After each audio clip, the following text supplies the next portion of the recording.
ഞാൻ അതിലെ വാചകം തന്നെയാണ് വായിക്കുന്നത്, താങ്കൾക്ക് കേൾക്കാം. 2020 അവസാനം തന്നെ ചില അന്യായമായ നീക്കങ്ങൾ എനിക്ക് ബോധ്യപ്പെട്ടിരുന്നു.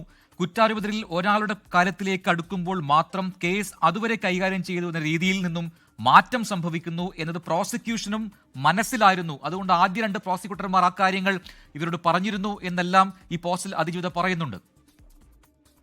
ഞങ്ങളുടെ പ്രോസിക്യൂട്ടർ, ഞാൻ 3ാമത് കൊണ്ടുവന്ന പ്രോസിക്യൂട്ടർ, ആ പ്രോസിക്യൂട്ടർ ആ കോടതിയിൽ അനുഭവിച്ച അപമാനങ്ങൾ എല്ലാ ദിവസവും കണ്ണീരോട് കൂടിയല്ലാതെ ഞാൻ ആ കോടതിയിൽ നിന്ന് പോന്നിട്ടില്ല. പക്ഷെ ഞങ്ങൾക്കൊരു തീരുമാനമുണ്ടായിരുന്നു, ഞങ്ങൾ ആ കേസ് നടത്തി തീർക്കുമെന്നുള്ളത്. മനസ്സിലായ? ആ പ്രോസിക്യൂട്ടർ, നിങ്ങളൊന്ന് ആലോചിച്ച് നോക്കൂ, ഒരു പ്രോസിക്യൂട്ടറിനെ പ്രതിഭാഗം വക്കീൽ അടിക്കാൻ പോയിട്ട് ഒരു അക്ഷരം മിണ്ടില്ല കോടതി, ഒരു അക്ഷരം. എന്റെ അടുത്ത് എടുക്കണ്ട. പക്ഷെ ഞങ്ങളും ഈ രാജ്യത്തിന് ജീവിക്കുന്ന പൗരന്മാരാണ്, ഞങ്ങൾക്ക് നീതി വേണം.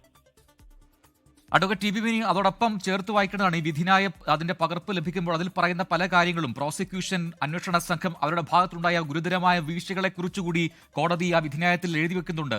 ഈ ഗുരുതരമായ ആരോപണങ്ങളാണെങ്കിൽ കൂടി അത് തെളിയിക്കാൻ പ്രോസിക്യൂഷന് കഴിഞ്ഞില്ല, അല്ലെങ്കിൽ അന്വേഷണ സംഘം പരാജയപ്പെട്ടു എന്നാണ് കോടതി പറയുന്നത്.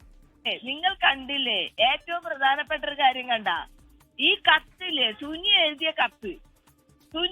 കത്ത് ഇത്ര മനോഹരമായ ഹാൻഡ് റൈറ്റിംഗിൽ എഴുതില്ല എന്ന് ആരാണ് പറഞ്ഞത്? ഇയാളുടെ ഹാൻഡ് റൈറ്റിംഗ് എടുത്ത് ഫോറൻസിക്കിൽ പോയി, ആ ഫോറൻസിക്കിൽ നിന്ന് ഇയാളുടെ ഹാൻഡ് റൈറ്റിംഗ് ആണെന്ന് പറഞ്ഞ് തിരിച്ചു വന്നു. അതല്ല എങ്കിൽ കോടതി എന്ത് ചെയ്യണം? സൊമാറ്റോ എടുത്തിട്ട് ഏതെങ്കിലും പ്രൈവറ്റ് ഏജൻസിയിലോ അല്ലെങ്കിൽ CSF-ലോ അല്ലെങ്കിൽ ഇദ്ദേഹത്തിന് ഇഷ്ടമുള്ള എവിടെയെങ്കിലും കൊണ്ട് പരിശോധിപ്പിച്ചിട്ട് അവിടെ അല്ല എന്ന് പറഞ്ഞ റിപ്പോർട്ട് കോടതിയിൽ ഹാജരാക്കിയില്ല എങ്കിൽ അതിന്റെ അർത്ഥം എന്താ? ആ റിപ്പോർട്ട് ശരിയാണെന്നല്ലേ? അങ്ങനത്തെ കണ്ണോടുകൂടി കണ്ടാൽ എങ്ങനെയാണ് നീതി കൊടുക്കാൻ പറ്റുക? ആ കണ്ണ് ശരിയായ കണ്ണല്ല. കേരളത്തിലെ ജനങ്ങളെക്കുള്ളിലേണ്ടത്, കേരളത്തിലെ ജനങ്ങൾക്ക് പഴയ പോലുള്ള ഒരു കപ്പാസിറ്റി ഇല്ല പ്രതിഷേധിക്കാൻ. ശരി, നന്ദി അഡ്വക്കേറ്റ് ടി.ബി. മിനി ഈ ഘട്ടത്തിൽ പ്രതികരിച്ച്. എന്തായാലും അതിജീവിത പറഞ്ഞ കാര്യങ്ങൾ അത് അക്ഷരം പ്രതി ശരിയാണ് എന്നുകൂടി പറയുകയായിരുന്നു അവരുടെ ആദ്യ അഭിഭാഷക അഡ്വക്കേറ്റ് ടി.ബി. മിനി. ഇന്ത്യൻ ജുഡീഷ്യറിയിലെ വിശ്വാസം പരിപൂർണമായും നഷ്ടപ്പെട്ടിരിക്കുന്നു. ആർക്ക് വേണ്ടിയാണ് ഈ നീതിന്യായ വ്യവസ്ഥ നിലകൊള്ളുന്നത് എന്ന ചോദ്യമാണ് അഡ്വക്കേറ്റ് ടി.ബി. മിനി ഉയർത്തുന്നത്.